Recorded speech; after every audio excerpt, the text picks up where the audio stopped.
I will present about the background of Indonesia. First is background information about Indonesian country. Indonesian country located off the coast of mainland Southeast Asia in the Indian and Pacific Oceans. The most populous country in Southeast Asia and the fourth most populous in the world. Indonesia is situated on an archipelago that lies across the equator to 1/8 of Earth's circumference. Its islands can be grouped into the Greater Sunda Island of Sumatra, Java, the southern extent of Borneo, and Celebes. The second is religious and traditional festivals. Indonesia hosts 6 officially recognized religions as Islam, Christianity, Hinduism, Buddhism, Confucianism, and indigenous beliefs. Religion culture in Indonesia plays a crucial role, deeply influencing daily routines, laws, and traditions. First traditional festival is Idul Fitri. Idul Fitri celebrated across the nation with prayers, visiting family, and enjoying traditional feasts. Nyepi, Villainous New Year, a distinctive day of silence where the entire island of Bali completely shut down for self-reflection. Third, Teroja funeral ceremonies, complicated multi-day rituals in Sulawesi featuring traditional dances and buffalo sacrifices. Lastly, Bali Arts Festival.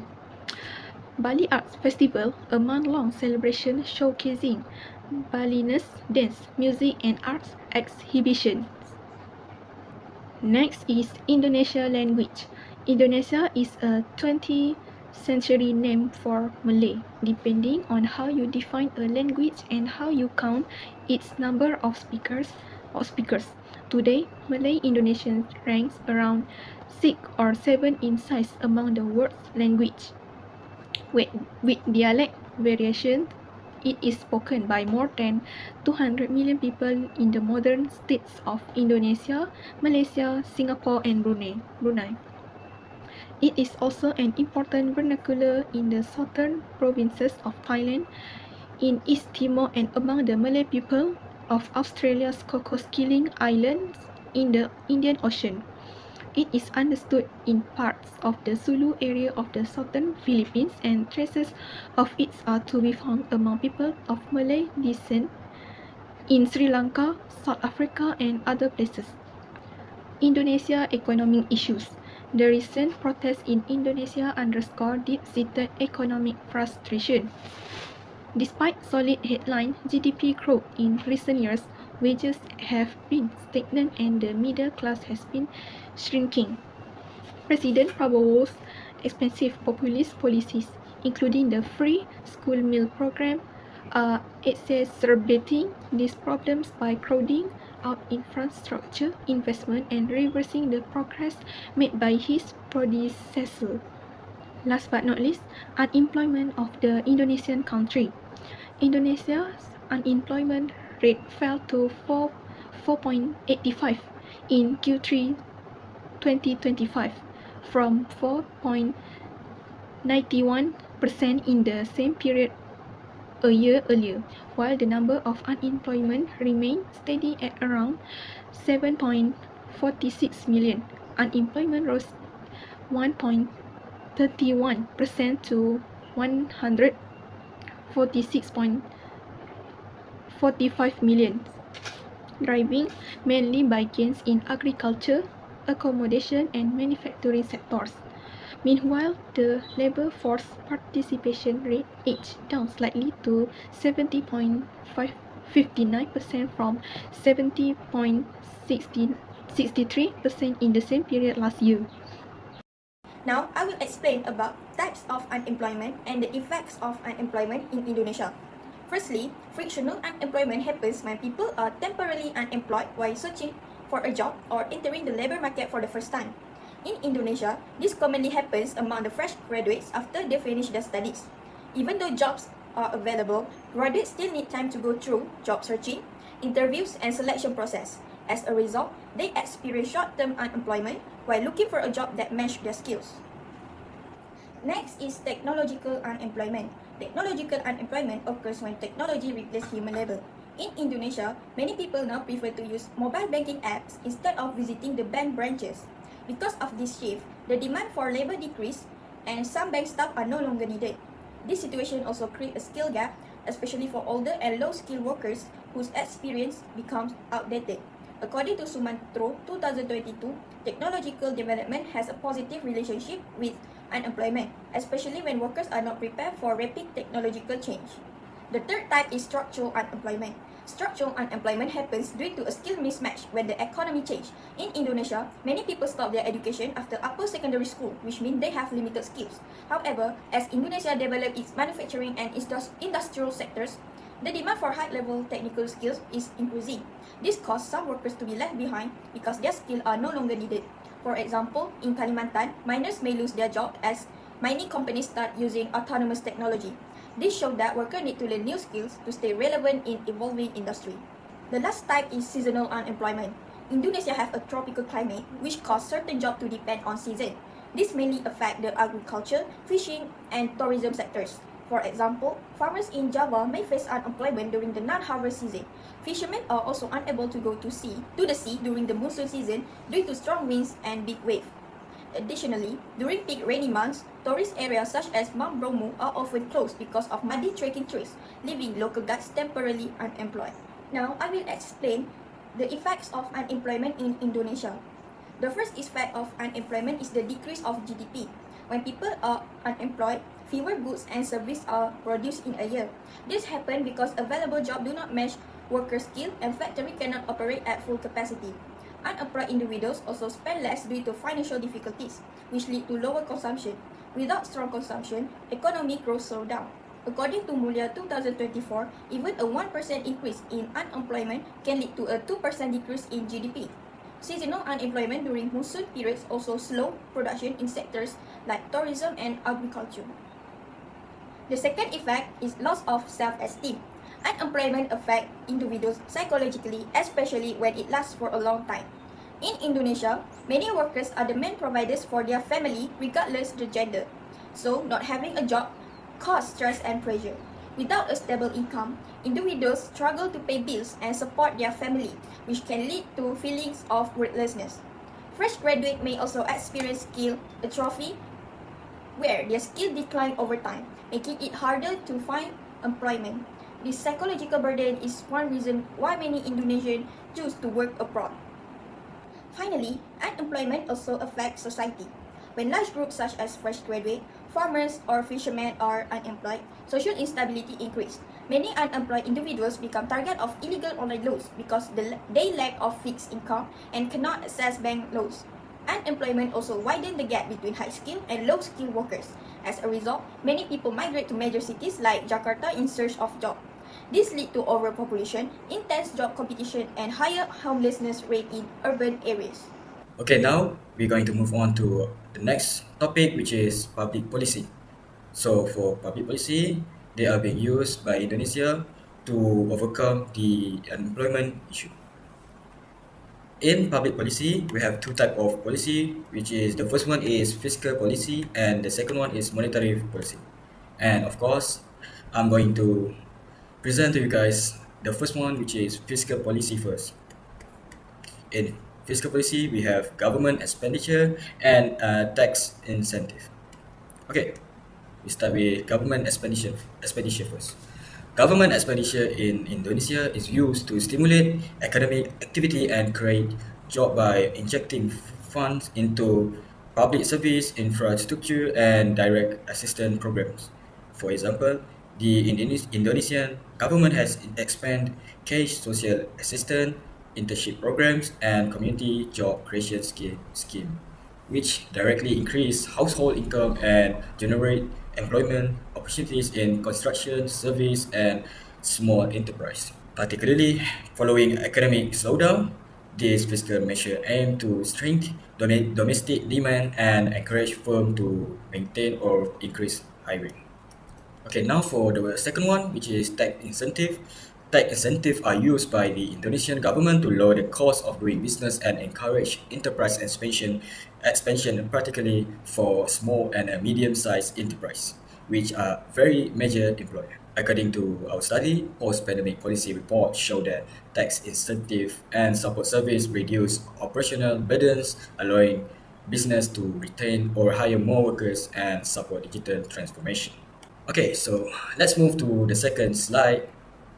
The second slide contains monetary policy, and it also contains two of it, which is money supply and interest rate.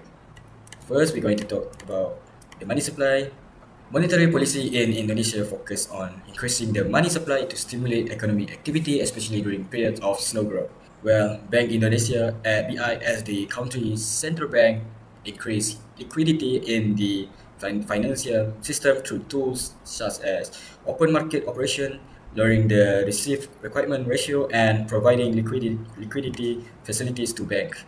By purchasing government securities and reducing reserve requirement, Bank Indonesian BI enable commercial banks to lend more to household and business, which increase money circulation and support investment and also consumption in the economy. Okay, so the second one, interest rate. So lowering interest rate is another key approach used by Bank Indonesia to implement monetary policy. When Bank Indonesia BI reduced its policy interest rate, such as the BI rate, it can make borrowing costs for consumer and firms decline, making that can making loans more affordable.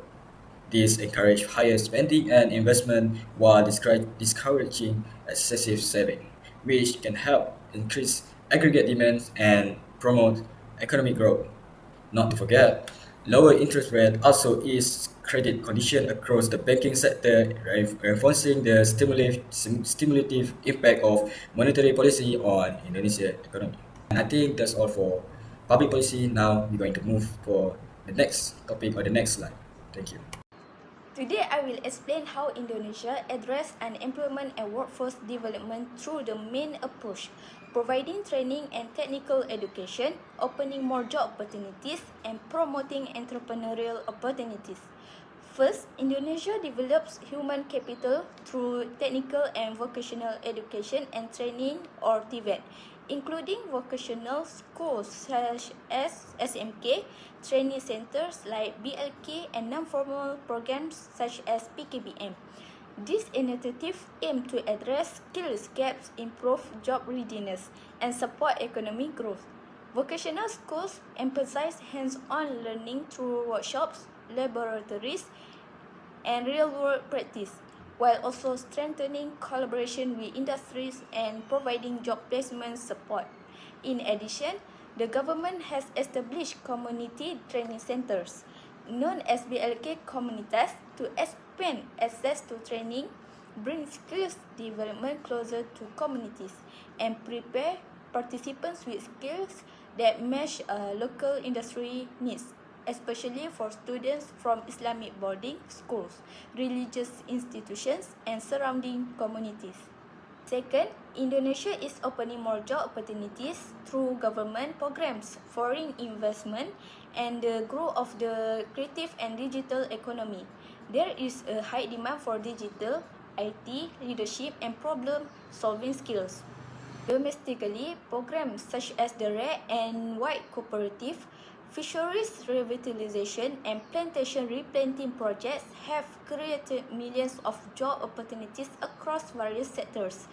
Internationally, the 2025 Job Festival offers overseas employment opportunities in sectors such as healthcare, construction, agriculture, and hospitality, while ensuring worker protection and alignment with global labor market needs. Lastly, Indonesia promotes entrepreneurial opportunities through inclusive entrepreneurship programs in collaboration with the International Labour Organization. These programs support vulnerable groups such as persons with disabilities, women, the elderly, and at-risk youth by providing training, mentoring, access to capital, and market support. Inclusive entrepreneurship encourages economic independence, creates new jobs, strengthens local and national economies, and reduce reliance on limited formal employment. In conclusion, through training and education, job creation, and inclusive entrepreneurship, Indonesia continues to build a skilled workforce, expand employment opportunities, and promote sustainable and inclusive economic growth. In conclusions, although Indonesia unemployment rate stood at 4.85% in August 2025, there are still about 7.46 million people actively looking for jobs. Unemployment in Indonesia remains a complex issue because it employs several types, including frictional, technological, structural, and seasonal unemployments. Their forms of unemployment mainly affects fresh graduations, low-skilled workers, and those working in sectors such as agriculture and tourism. The impacts of unemployment are significant as it reduces economic output, slows down GDP growth, and creates psychology and social problems such as loss of self-esteem and social stability.